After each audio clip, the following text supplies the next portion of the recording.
আজকে আমি বানাচ্ছি পাকা আমের কেক। দেখো, পাকা আমটাকে আমি ফার্স্ট কেটে পেস্ট বানিয়ে নিয়েছি। তারপর একটা ডিম নিয়ে নিয়েছি,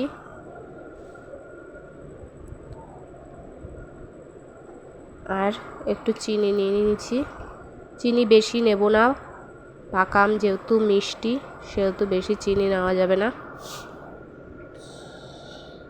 এই দুটোকে এখন ভালো করে ফেটাবো। পাকা আমটা যখন পেস্ট করবে ভালো করে দেখে নেবে যাতে কোনো রকম আঁশ না থাকে ওর ভিতরে, তাহলে কিন্তু কেকের মধ্যে মুখে পড়বে। এরপর আমি একটুখানি তেল দিয়ে দিয়েছি, তেল দিয়ে আরেকটুখানি নাড়িয়ে নেব।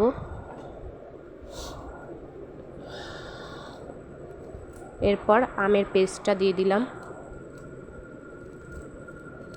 আমের পেস্টটা দিয়ে একটু নাড়িয়ে আমি ময়দা দিয়ে দেবো। অল্প অল্প করে ময়দা দেবে, একবারে দিতে যাবে না, অল্প অল্প করে দিয়ে গোলাবে। আর গোলানোটা যেন একভাবেই থাকে,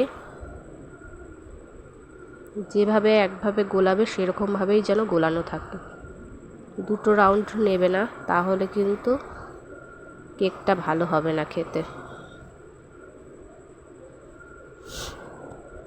তারপর ওর মধ্যে আমি কাজু আর কিশমিশ কুচিয়ে রেখেছিলাম, সেগুলোকে দিয়ে দেবো।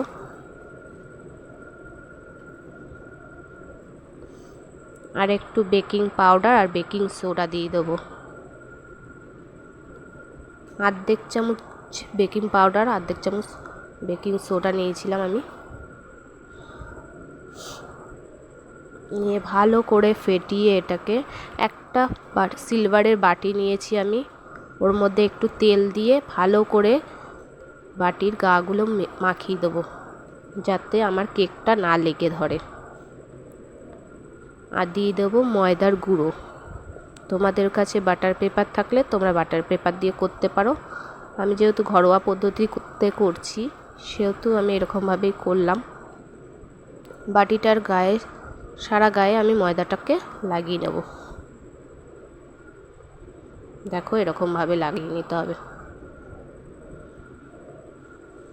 এরপর আমি ওই ব্যাটারটা ওর ভিতর দিয়ে দেবো ঢেলে।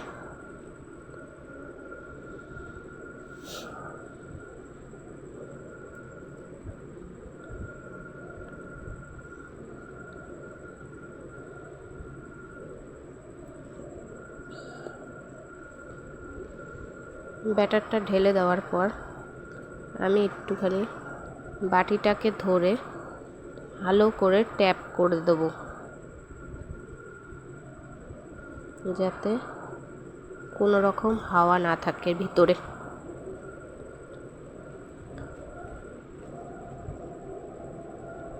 কোনো বাবলস না হয় তার জন্য এরকমভাবে ট্যাপ করে নেবে।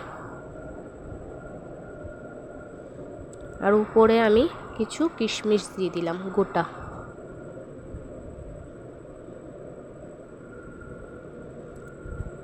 এটাকে কিছুক্ষণ রেখে দেব আমি।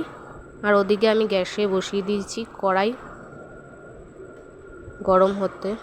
দেখো, কড়াই বসিয়ে দিয়েছি। আর এর মধ্যে নিয়ে নেব আমি এক বাটি বালি নিয়েছি। তোমাদের কাছে বালি না থাকলে নুন দিয়েও করতে পারবে। বালিটা দিয়ে দিলাম কড়াইয়ের মধ্যে। এবার সাইড সাইড করে ছড়িয়ে দেব বালিটাকে।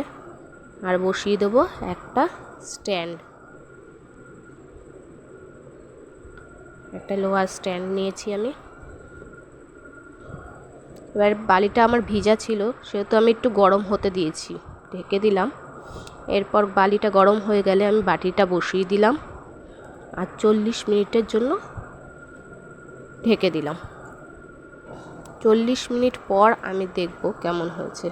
দেখো, আমার 40 মিনিট হয়ে গেছে। এরপর আমি একটা টুথপিক দিয়ে আমি দেখছি কেমন হয়েছে। দেখতেই পাচ্ছ তোমরা কেমন হয়েছে। এরপর আমি সাইডগুলো ছাড়িয়ে দেব কেকের, ছাড়িয়ে দিয়ে উল্টে দেব।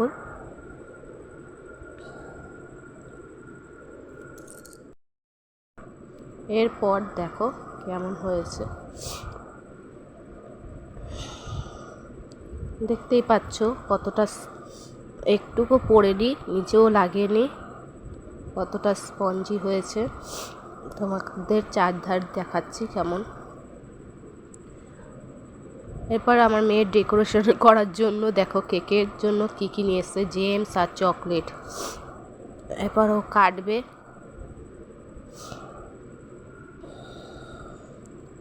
দেখো দেখতেই পাচ্ছ কেমন হয়েছে।